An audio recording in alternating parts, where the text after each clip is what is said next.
They said my inheritance was worthless swampland, so I used it to flood 79 illegal mansions and destroy a corrupt. Share your HOA horror story below and tell me where you're watching from, because this revenge gets so much sweeter. 6 months ago, I was Wade Thornfield, 52-year-old divorced electrician from Billings, Montana, watching my life fall apart in real time. Plant closure cost me my job of 15 years. Divorce papers cost me half of everything else. When the lawyer called about Great Uncle Ezra's will, I figured it was just one more bill I couldn't pay. You've inherited 847 acres, including something called Thornfield Lake, he said. Like most folks figured he'd lost his marbles living alone out there for 40 years. But when I crested that hill and saw Thornfield Lake for the first time, I understood why Ezra never left. 800 acres of She climbed out wearing designer outdoor, where that probably cost more than my truck. All beige and cream like she was heading to a country club photo shoot, not tramping around a working ranch. Clipboard in one manicured hand. All this wetland, the boundary situation is quite complex, and there are environmental concerns.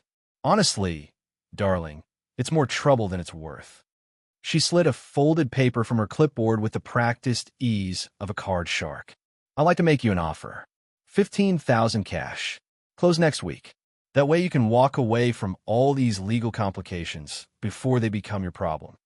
When I laughed, actually laughed out loud, her smile tightened like a wire under tension. I appreciate the offer, I said, but this land's been in my family for a century. I think I'll hold on to it. Her mask slipped just enough to show the steel underneath. Well, I certainly hope you've done your research on local ordinances. The county takes environmental violations very seriously these days, and there are boundary disputes that could get quite expensive to resolve. She climbed back into her Escalade, but not before mentioning that the HOA had excellent relationships with the county planning office. The threat hung in the air like diesel exhaust as she drove away. That evening, walking the property line, I found survey stakes that sure as hell weren't mine and caught against the fence. Fluttering like a surrender flag was a set of architectural plans. Willowbrook Lake Resort Phase 1, 79 luxury cabins. Suddenly, Cordelia's generous offer made perfect sense. She wasn't trying to help me. She was trying to steal my inheritance. The attack came disguised as bureaucracy, the worst kind. 3 days after our little chat, I'm sitting in my truck eating a gas station sandwich when my phone buzzes with a certified letter notice. Cordelia had filed a complaint with the county claiming my dam violated flood management ordinances. According to her, Thornfield Lake posed an imminent danger to downstream properties. Her evidence, a brand new survey showing my lake had somehow grown tentacles and swallowed up HOA land. The surveyor's name made me laugh out loud. Randy Banks, as in Cordelia Ashworth Banks. Her brother-in-law couldn't survey a parking lot without help, but somehow he'd become an expert on century-old property lines overnight. The Kowalskis faced groundwater contamination charges, also 6 months after saying no. Every single violation complaint filed by the same concerned citizen, and who rubber-stamped them. Planning Director Margaret Chase, Cordelia's tennis partner. I remembered reading about this stuff during my divorce proceedings. How corruption investigations always started with patterns like this. Follow the money. Follow the relationships. Follow the timeline. The smell of old paper and bureaucracy. When Tom Jensen finished mapping my property with GPS coordinates from the original grant, his face looked like he'd seen a ghost. Jesus Christ, Wade, he muttered, mopping sweat despite. Cordelia, just wanted to give you a heads up about some new HOA residents clustered around the boundary line like confused cattle, pointing at signs that declared half their amenities illegal. Cordelia's Escalade arrived. Apparently, my 80-year-old earthen structure now posed a catastrophic flood risk to downstream properties. The price tag for this mandatory study, $50,000. For a guy living on unemployment checks, that's approximately one mortgage payment away from losing everything, which was exactly Cordelia's plan. But Uncle Ezra had drilled one lesson into my thick skull during childhood visits. Never trust surface appearances. I spent the next morning crawling through my dam with a flashlight, and what I found made my electrical engineering degree practically purr with appreciation. Uncle Ezra had built this thing using 1940s WPA standards that were tougher than anything constructed today. This wasn't some weekend farmer project. This was federal infrastructure. On a perfect Thursday morning, I made a simple adjustment to the dam's release valves, completely legal maintenance under my water rights. Reduced downstream flow by 30%, just enough to make my point crystal clear. By noon, Cordelia's decorative paradise was dying a very public death. Her artificial creek turned into a pathetic trickle that barely wet the stones. The HOA's fountain systems wheezed and gurgled like emphysema patients before falling silent. Those prize-winning flower beds started wilting under the October sun, and the smell of stressed vegetation mixed with rationed chlorine water created an ode to suburban desperation. My phone exploded within an hour. "You psychotic bastard. What did you do to our water?" "Morning, Cordelia. Just exercising my water rights. Agricultural permits from 1923 trump your sprinkler systems by about 90 years. You can't just... This is our community built on water that doesn't belong to you." I watched a great blue heron wade through a suddenly shallow creek, probably wondering where all the fish went. But I'm reasonable. Drop your damn complaints. Acknowledge my property lines, and we'll talk about restoring your creek. This is extortion. This is water law, sweetheart. Google it. By evening, desperate HOA residents were dragging garden hoses from their houses, trying to save thousands of dollars in landscaping. The sight of suburban warriors bucket brigading pool water to dying roses gave me more satisfaction than my divorce settlement. But Cordelia wasn't done playing dirty. That night, a county engineer showed up for an emergency inspection. Clearly, someone had paid for expedited service. What she didn't count on was hiring someone who actually knew his job instead of another relative. After 3 hours crawling through my dam's hidden chambers and reviewing Uncle Ezra's meticulous maintenance logs, the engineer emerged looking like he'd discovered buried treasure. "Mr. Thornfield," he said, brushing concrete dust from his coveralls, "this is the finest small-scale dam I've encountered in 2 decades. Your great-uncle was a genuine artist." His official report rated my structure as exemplary and recommended it as a model for future water management projects. Cordelia's environmental complaints got stamped frivolous in red letters that could probably be seen from space. The next morning, I restored full water flow. Not because I had to, but because watching desperate suburbanites fight over pool water had satisfied my daily entertainment quota. But the real victory came at that evening's emergency HOA meeting, where residents spent 3 hours screaming at Cordelia for provoking the crazy water guy. Turns out, when you threaten people's property values and irrigation systems, they start questioning your leadership pretty quickly. Her vice president, Janet Morrison, stood up during public comments with fire in her eyes. "Cordelia, maybe it's time to stop poking the bear and start negotiating like adults." Round 2, Wade. The war was just getting started. Cordelia's response to losing round 2 was exactly what you'd expect from a sociopath with a $500,000 gambling problem. She went full nuclear. The bulldozers arrived before sunrise on Monday, their diesel engines shattering the dawn quiet like a mechanical apocalypse. I'm standing barefoot on my porch, coffee mug frozen halfway to my lips, watching century-old oak trees crash into my lake with sounds like cannon fire. She'd somehow conjured emergency development permits overnight, claiming flood risk required immediate replacement housing for displaced residents. The paperwork was signed in Margaret Chase's elegant script before most people had finished their morning coffee. Corruption with a country club signature. By noon, ancient cottonwoods that had watched my great-grandfather build his first cabin were floating belly up in water that suddenly ran brown with diesel fuel and sawdust. The sweet air that used to smell like wildflowers and spring water now reeked of chainsaw exhaust and the death screams of an ecosystem being murdered for vacation homes. 24-hour crews turned my sanctuary into hell. Backup beepers and jackhammers replaced loon calls. Concrete trucks lined up like military convoys, pouring foundations for $500,000 cabins where deer had grazed that morning. But what finally snapped my last thread of patience was finding Luna, That's what I call the young doe who used to drink from the shallows near Uncle Ezra's old fishing spot. Every morning for 3 months, I'd watched her pick her way delicately to the water's edge, ears swiveling for danger that never came. Until now. I found her tangled in construction wire, drowned in muddy runoff that tasted like diesel and concrete washout. Her dark eyes stared at nothing while rainbow fuel slicks swirled around her fur. The smell of death mixed with industrial chemicals made me gag as I pulled her free from the debris. That's when I stopped playing defense and started planning annihilation.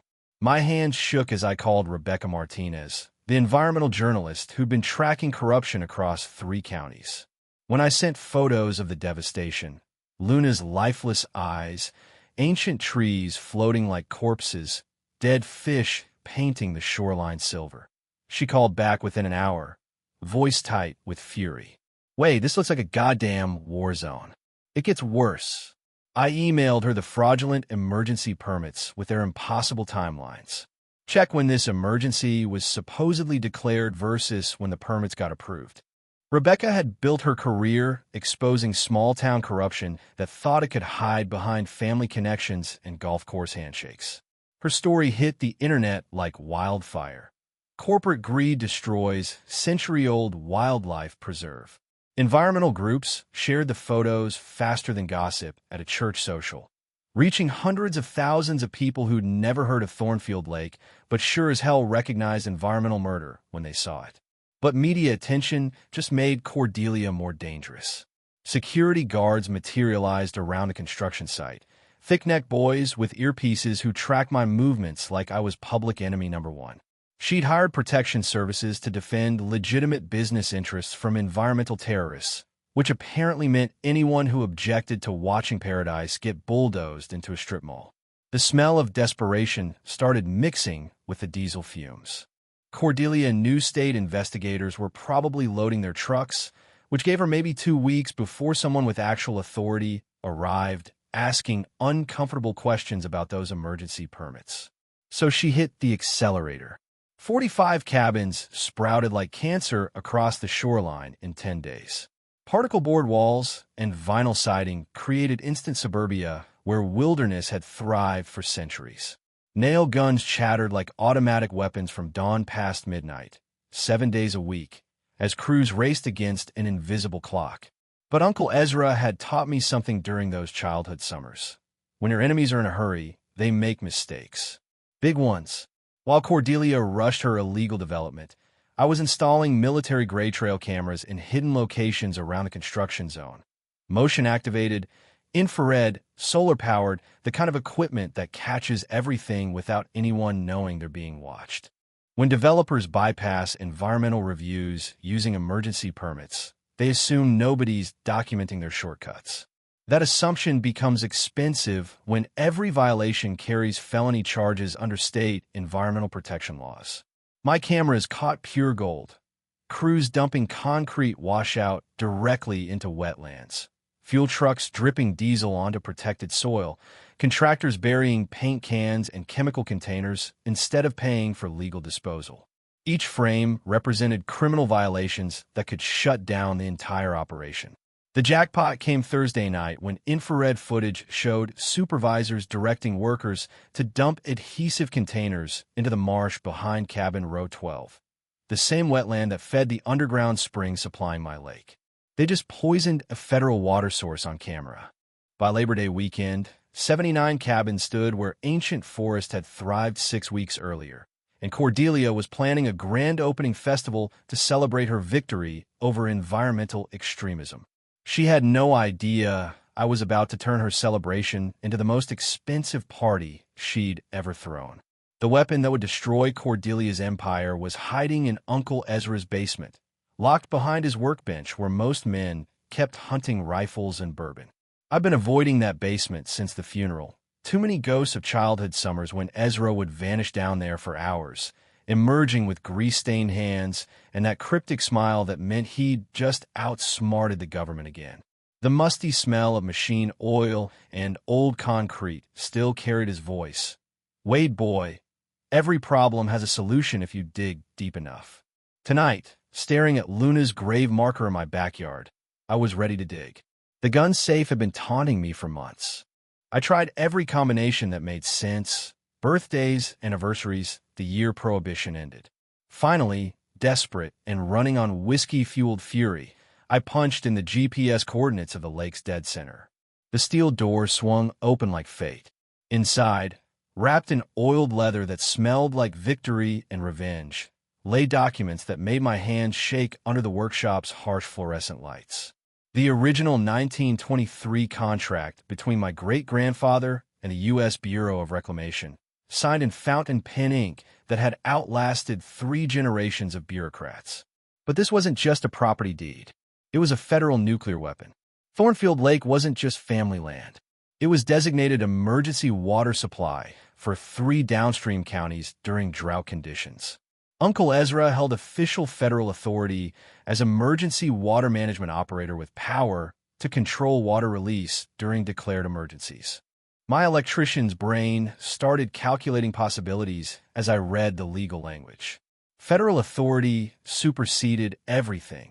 Local zoning, development permits, even HOA bylaws became toilet paper when Uncle Sam pulled rank. During drought emergencies, I could legally control every drop flowing downstream, including the wells and irrigation systems, keeping Cordelia's neighborhood alive. The climate data on Ezra's computer told the story.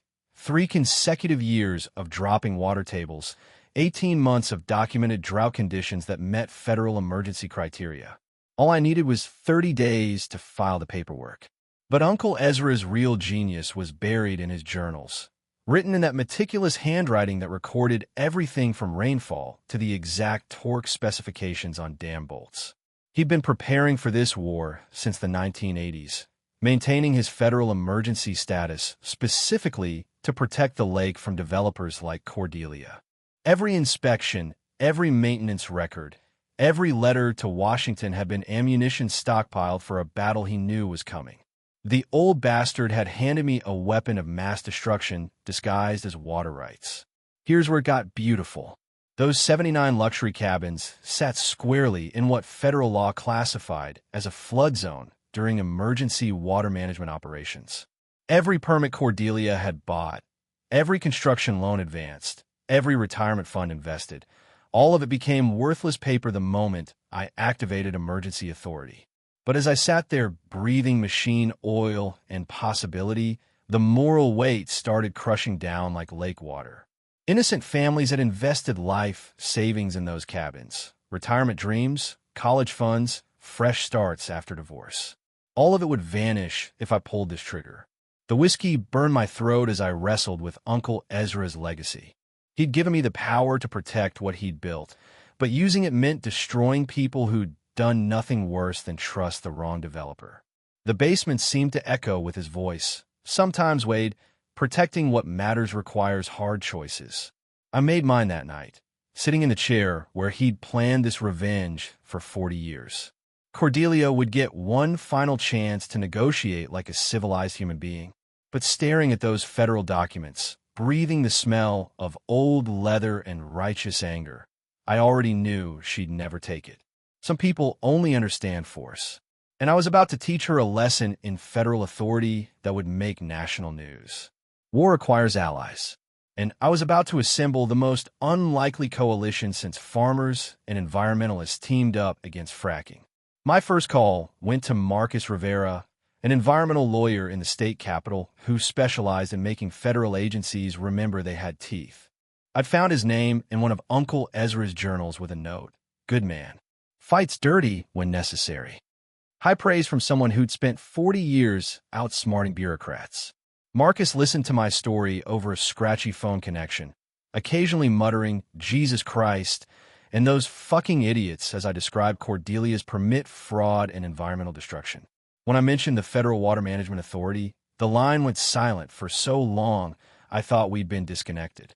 "Wade," he finally said, voice tight with excitement, "do you realize what you're sitting on? Federal Emergency Water Authority trumps everything. State law, local ordinances, even congressional districts.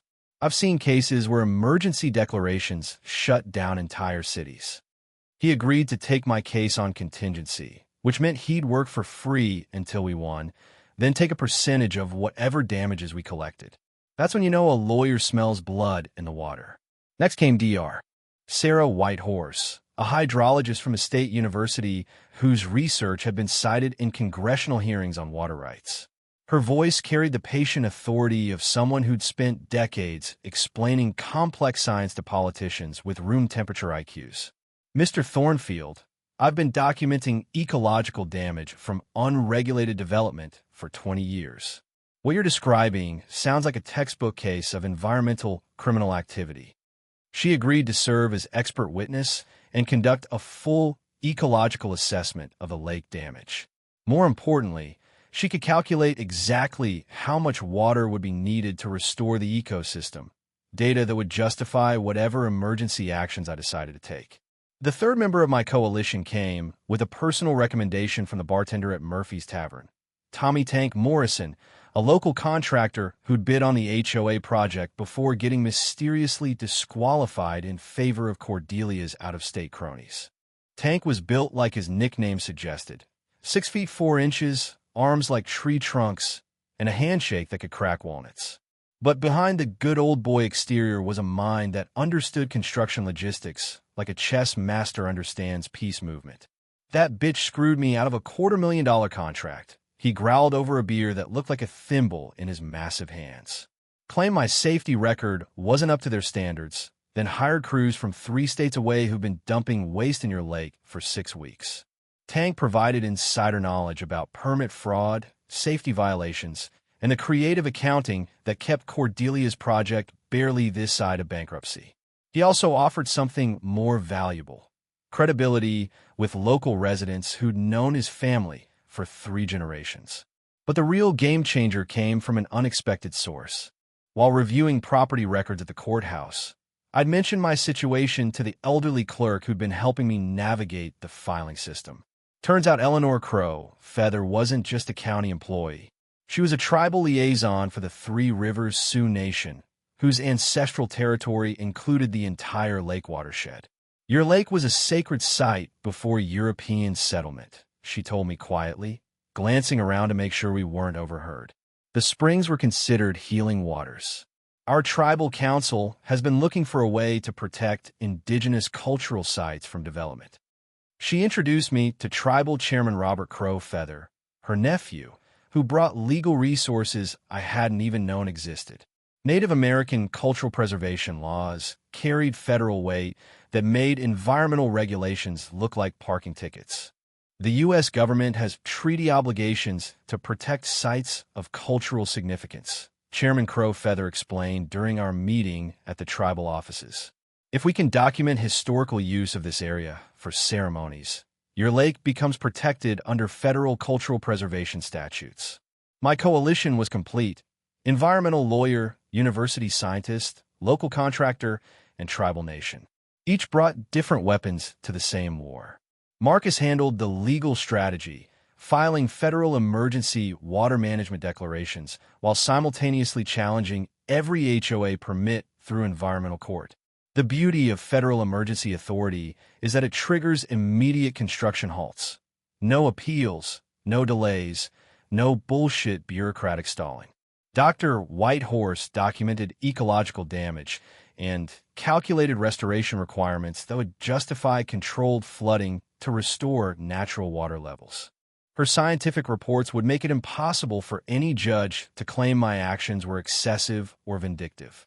Tang provided boots-on-the-ground intelligence about construction timelines, safety violations, and the financial pressure driving Cordelia's rush to complete the project. He also helped me upgrade the dam's control systems using my electrical engineering background, installing remote monitoring equipment that would document water levels scientifically. Chairman Crow Feather's tribal lawyers filed cultural preservation claims that added another layer of federal protection to the lake. Even if Cordelia somehow survived the environmental charges, she'd still face tribal sovereignty issues that could tie up her project for decades. The preparation took 3 weeks. 3 weeks of late nights in Uncle Ezra's workshop, soldering connections, and testing backup power systems, while my coalition assembled the legal ammunition that would end Cordelia's dreams forever. The deadline was set, Labor Day weekend, when maximum residents would be present for the biggest public confrontation of my life. With 3 weeks until my federal paperwork became active, Cordelia started playing by prison rules, which meant there weren't any rules at all. The first sabotage attempt came on a Tuesday night when I was in town grabbing groceries. I returned to find my main power line cut and the backup generator's fuel tank drained dry. Amateur hour stuff, really. But it told me Cordelia was getting desperate enough to hire actual criminals instead of just corrupt bureaucrats. What she didn't know was that 20 years as an industrial electrician had taught me to plan for sabotage. I'd installed 3 separate backup power systems after finding Uncle Ezra's journals. Solar panels hidden in the equipment barn, a propane generator in the old root cellar, and a diesel backup that could run the damn controls for a month without refueling. My trail cameras caught everything. 2 men in coveralls with out-of-state plates working by flashlight to disable equipment they didn't understand. Their faces were clear as daylight when infrared strobes lit them up like Christmas trees. Cordelia had hired demolition specialists to destroy federal water infrastructure, which made their little vandalism spree a terrorism charge under the Patriot Act. The FBI field office in Helena was very interested in those videos. But Cordelia's real desperation showed when she offered me $500,000 cash to disappear. The meeting happened at Murphy's Tavern on a Thursday night, with her sliding into the booth across from me like we were old friends instead of mortal enemies. She wore designer jeans and a silk blouse that probably cost more than my truck, trying to project casual confidence while her hands shook around a martini glass. "Wade, darling, I think we got off on the wrong foot," she began, voice sweet as antifreeze. "This whole situation has become unnecessarily complicated." I sipped my beer and let her talk. "I've been authorized to offer you $500,000 for your property. Cash. Close next week. You can start fresh somewhere else. Maybe buy a nice place in Florida." "Authorized by who?" Her smile tightened like a wire under tension. "My investors, people who understand the value of resolving disputes amicably. 500,000. I pretended to consider it, watching her lean forward hopefully. "That's a generous offer for worthless swampland. It's not about the land value, Wade. It's about community harmony. What happens if I say no?" The mask slipped completely. "Then you'll discover that fighting an entire community can be very expensive. Legal fees, harassment charges, maybe even questions about your mental stability after your recent divorce." I finished my beer slowly, letting the silence stretch until she started fidgeting with her purse strap. "Cordelia, you just threatened a federal witness in a public place while I'm wearing a wire. That's another felony." I wasn't actually wearing a wire, but watching her face drain of color was worth the bluff. The character assassination campaign started the next morning. Suddenly, I was the unstable loner with a dangerous obsession who posed a threat to community safety. The local newspaper, which ran full-page HOA advertisements every week, published editorials about environmental extremism and outside agitators disrupting economic development. Cordelia organized a Save Our Investment rally in the town square, complete with professionally printed signs and a rented sound system. 43 families who'd invested in lakefront cabins gathered to hear speeches about how my extremist lawsuit threatened their retirement dreams. What she didn't mention was that her own retirement fund was leveraged so deep in this development that bankruptcy was already inevitable within 60 days. Tank had provided financial records showing the HOA owed contractors over $2 million, with construction loans coming due faster than cabin sales could cover them. The pressure tactics escalated when the county suddenly discovered code violations at my property. My electrical systems needed immediate inspection. My septic system required emergency evaluation. Even my gravel driveway was cited for improper drainage affecting county roads. Every inspector who showed up carried the same apologetic expression and the same message: "Sorry, Wade, but we got orders from upstairs." But Cordelia's biggest mistake was threatening my ex-wife and kids. The anonymous phone call started on Saturday morning. Sandra called me from Denver, voice tight with worry. "Wade, someone's been asking questions about you at Emma's school, about your mental health, whether you're dangerous." My daughter Emma was 16, old enough to understand that her father was fighting some kind of war, but young enough to be scared by strangers asking whether Daddy might hurt people. When I called her that night, she was crying. "Dad, are you okay? Mom says you're in trouble." "I'm fine, sweetheart. Just dealing with some bad people who don't like being told no." "Are you going to get arrested?" The pain in her voice was like ice water in my veins. "No, baby. Daddy's going to fix this mess, and then everything will be normal again." That night, sitting in Uncle Ezra's workshop with FBI business cards spread across the workbench, I made the final preparations for war: remote detonators for controlled flooding, backup communication systems, and detailed documentation of every crime Cordelia's people had committed. 3 more days until Labor Day weekend. 3 more days until I taught an entire county why you don't threaten a man's family. Labor Day weekend arrived like a storm front you can see coming for miles, but can't do anything to stop. Cordelia had hired Pinnacle Public Relations, the same firm that helped oil companies explain away pipeline spills, to rebrand her illegal development as an economic miracle threatened by environmental terrorism. Their strategy was brilliant in its simplicity: paint me as the villain before I could expose her crimes. The media blitz hit every platform simultaneously. Local radio ran hourly ads about outside extremists destroying family dreams. The regional newspaper published a 3-part series titled "When Environmental Activism Goes Too Far," complete with photos of the cabin families who'd invested their life savings in lakefront property. But the real masterpiece was Cordelia's Labor Day festival, scheduled for Saturday afternoon with enough fanfare to make a presidential campaign jealous. She'd invited state legislators, county commissioners, even the lieutenant governor, all coming to celebrate progress, defeating extremism, and cut ribbons on completed cabins. 200 people were expected. Local news crews will be filming. The message was clear: Wade Thornfield versus the entire civilized world.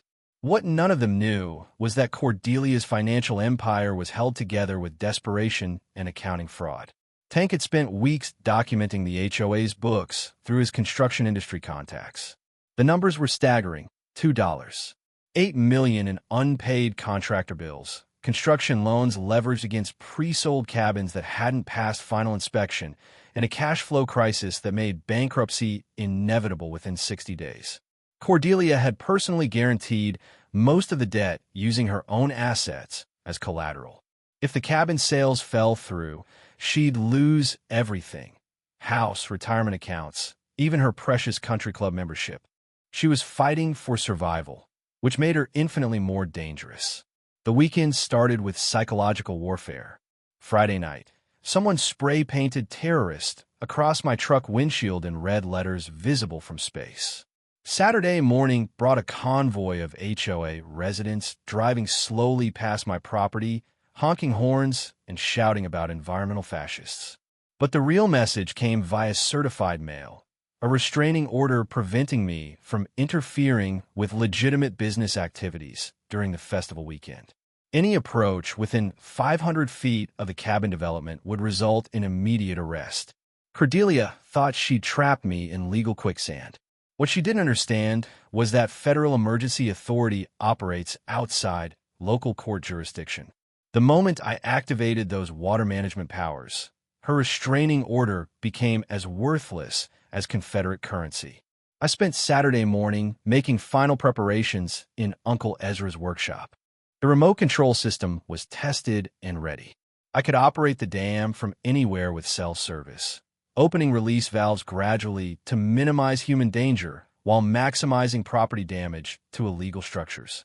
Livestream cameras were positioned to document everything. Marcus had insisted on real-time footage to prove the flooding was controlled and deliberate, not accidental or malicious. Every second would be recorded for federal investigators who'd arrive within hours. Dr. Whitehorse's hydrological calculations were programmed into the system. Water levels would rise exactly 12 feet, enough to flood cabin foundations and render them uninhabitable, but not high enough to threaten human life for anyone with basic intelligence. The psychological preparation was harder than the technical setup. I visited Uncle Ezra's grave that morning, standing among wildflowers that would soon be underwater if everything went according to plan. Hope you knew what you were doing, old man, I said to the weathered headstone. Because after today, there's no going back. The festival kicked off at noon with a mariachi band and the smell of barbecue smoke drifting across water that had no idea it was about to reclaim stolen territory. From my elevated position a half-mile away, I could see the crowd gathering around Cordelia's podium, families taking photos in front of cabins that represented their entire financial futures. My phone buzzed with text updates from Tank, who was circulating through the crowd wearing a Save Our Lake t-shirt and gathering intelligence. The lieutenant governor had arrived in a black SUV. News crews were setting up for Cordelia's keynote speech scheduled for 3 p.m. when the sun would be perfect for television. At 2:45 p.m., I received final authorization from the Federal Emergency Management Office via encrypted email. All paperwork was approved. Emergency Water Authority was officially active. I typed a response that would make history. Federal emergency protocols initiated. Controlled flooding commences at 1,500 hours. Cordelia took the podium at exactly 3 p.m. Microphone feedback squealing across the water as she began her victory speech. Today represents the triumph of progress over extremism, of community vision over individual selfishness. That's when I opened the dam. The emergency sirens started wailing at 3:03 p.m., their mechanical screams echoing across a valley that was about to learn the difference between legal development and federal water management. Game over, Cordelia. The emergency sirens cut through Cordelia's victory speech like a chainsaw through silk, their mechanical wailing announcing the end of her empire in real time. I arrived at the festival driving Uncle Ezra's restored 1950s Ford pickup, its diesel engine rumbling like distant thunder as 200 stunned faces turned toward the sound. The truck bed carried federal documents, a portable PA system, and Marcus Rivera wearing his best courtroom suit and a smile that could cut glass. FBI agent Sarah Chun rode shotgun, her badge and sidearm visible enough to make the crowd nervous, but not enough to cause panic.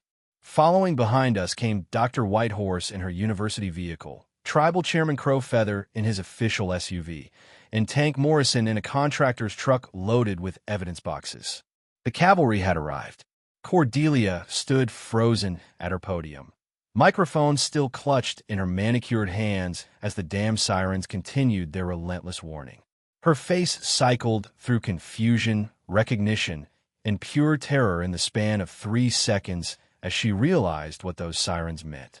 Ladies and gentlemen, I announced through my own PA system, voice carrying across water that was already beginning to rise.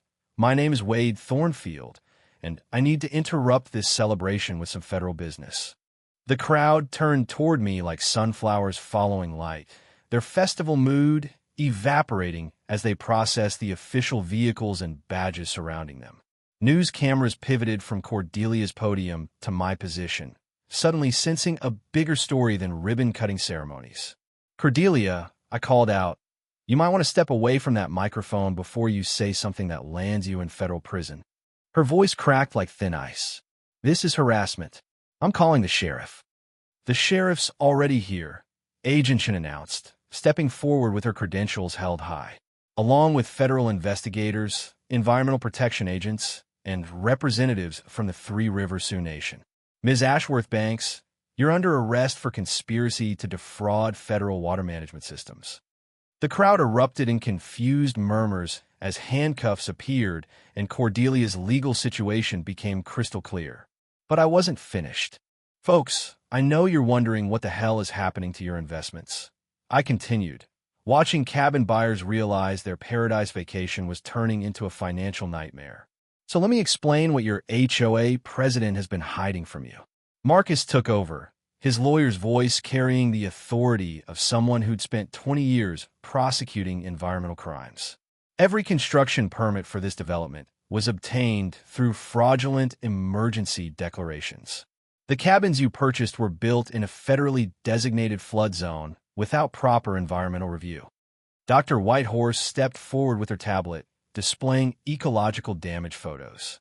Additionally, construction activities violated 17 federal environmental protection statutes, contaminating water sources, and destroying protected wetland habitats.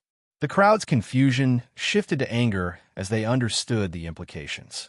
Their retirement investments were built on lies, fraud, and environmental crimes that would void every purchase contract and construction loan. But the real bomb dropped when Chairman Crow Feather took the microphone. This lake is a sacred site under federal cultural preservation treaties, he announced in a voice that carried 4 generations of fighting for tribal rights. All development permits are invalidated under the American Indian Religious Freedom Act. The land will be restored to its natural state. That's when Cordelia completely lost it. "You can't do this," she screamed, fighting against Agent Chen's handcuffs like a trapped animal. "These people invested everything. You're destroying hard-working families." "No," I said, stepping close enough for the cameras to catch every word. "You destroyed them when you sold them property you knew was illegal. You destroyed them when you forged emergency permits and bribed county officials. You destroyed them when you chose greed over honesty." The water level had risen visibly during our confrontation, lapping at the edges of cabin foundations like liquid justice. The controlled flooding was proceeding exactly as calculated, dramatic enough for television, precise enough to avoid human casualties. "The flooding will continue for 48 hours, I announced to the crowd and cameras. Federal Emergency Authority requires restoration of natural water levels to protect downstream communities from drought conditions. Local news anchor Jessica Martinez pushed through the crowd with her cameraman, microphone extended like a sword. "Mr. Thornfield, are you saying this entire development was illegal from the beginning?" "I'm saying Cordelia Ashworth Banks committed federal crimes to steal protected land, defraud innocent families, and destroy a century-old ecosystem for personal profit," I replied, watching Cordelia's face contort with rage behind Agent Chen's restraining grip. The law is correcting her mistakes. As federal agents led Cordelia toward their vehicles, she managed one final scream over her shoulder. "This isn't over, you psychotic bastard." "Yes," I called back, "it really is." The festival crowd stood in stunned silence as lake water continued its patient reclamation of stolen shoreline, washing away the foundations of Cordelia's empire one cabin at a time. Justice, it turns out, sounds exactly like moving water. 6 months later, Cordelia Ashworth Banks was serving 18 months in federal prison for conspiracy, environmental crimes, and tampering with federal water infrastructure. Her mugshot, designer makeup smeared, fake eyelashes askew, became an internet meme captioned, "When Karens Meet Federal Authority." The cabin buyers' class action lawsuit recovered 80% of their investments from insurance claims and seized HOA assets. Turns out Cordelia had been skimming construction funds to cover gambling debts at 3 different casinos, which explained her desperation to complete sales before anyone noticed the missing money. But the real victory came in what we built from the wreckage. The Ezra Thornfield Environmental Trust now owns 1,200 acres around the lake, including land purchased from families who chose conservation over development. The trust partnered with the state university to create a living laboratory for sustainable water management and ecosystem restoration. 35 of the original cabin buyers worked with me to develop an eco-friendly lakeside community that actually enhanced the environment instead of destroying it. Solar panels, composting toilets, native plant landscaping, and strict building codes that required federal environmental approval for every structure. Property values increased 40% once the lake ecosystem recovered. Turns out pristine wilderness attracts more tourists than strip mall vacation rentals, generating sustainable revenue for the entire county while preserving what Uncle Ezra died protecting. The annual Thornfield Lake Conservation Festival draws 10,000 visitors every Labor Day weekend, celebrating environmental restoration and featuring workshops on sustainable development. Last year's keynote speaker was Dr. Whitehorse, explaining how community action can defeat corporate greed when people understand their legal rights. I kept Uncle Ezra's homestead as my permanent residence, finally finding the peace that had eluded me since my divorce. Morning star with coffee on the porch, watching great blue herons fish in water, so clear you can see bottom 20 feet down. The smell of wildflowers has returned, mixed with the clean mineral scent of spring-fed lakes that haven't been poisoned by construction runoff. My relationship with my kids improved dramatically after the media coverage portrayed me as an environmental hero instead of a bitter divorcee. Emma, now 17, spent last summer interning with the Trust's education program, teaching visiting students about water rights and environmental law. She's planning to study environmental engineering in college, carrying on the family tradition of protecting what matters. The legal precedent we established, Federal Water Management Authority superseding local corruption, has been cited in 12 other environmental cases across 4 states. Marcus Rivera built an entire practice around fighting development fraud, using our case as a template for communities battling corrupt HOAs and bought-off politicians. But perhaps the sweetest victory was Margaret Chase's resignation in disgrace after an FBI investigation revealed 15 years of permit fraud and kickback schemes. Her replacement, Elena Vargas, grew up on a ranch and understands that land stewardship matters more than developer campaign contributions. The Trust established scholarship funds for local students pursuing environmental science, conservation law, or sustainable agriculture. 23 kids from rural families have received college funding to study careers that protect the land instead of exploiting it. Tank Morrison got the contract to build all Trust facilities using sustainable construction methods that prove you can develop responsibly without destroying ecosystems. His company now specializes in environmental restoration projects, employing 47 people who might otherwise have left for city jobs. Chairman Crow Feather and I co-chair the Trust board, combining tribal wisdom about land stewardship with modern conservation science. The partnership has become a model for cooperation between indigenous communities and environmental organizations. Every evening, I walk the shoreline where Luna used to drink, now restored to pristine condition with new growth replacing the ancient trees Cordelia's crews destroyed. The trail cameras that once documented environmental crimes now record wildlife returning to habitat they'd abandoned during the construction nightmare. Uncle Ezra's workshop still serves as Trust headquarters, where we plan conservation projects and teach workshops on water rights, environmental law, and fighting corruption through proper legal channels. But here's what I want you to remember from this story. Sometimes the best revenge isn't getting even. It's building something better from the ashes of what they tried to destroy. So drop your worst HOA nightmare in the comments below and tell me where you're watching from. If you love seeing corrupt bullies get what they deserve, hit that subscribe button. And remember, sometimes inheritance isn't money. Sometimes it's responsibility. You've been watching HOA Stories, where entitled Karens get a reality check. If this episode gave you secondhand rage or satisfaction, hit that like, leave your take in the comments, and subscribe so you're the first in line for more weekly HOA chaos.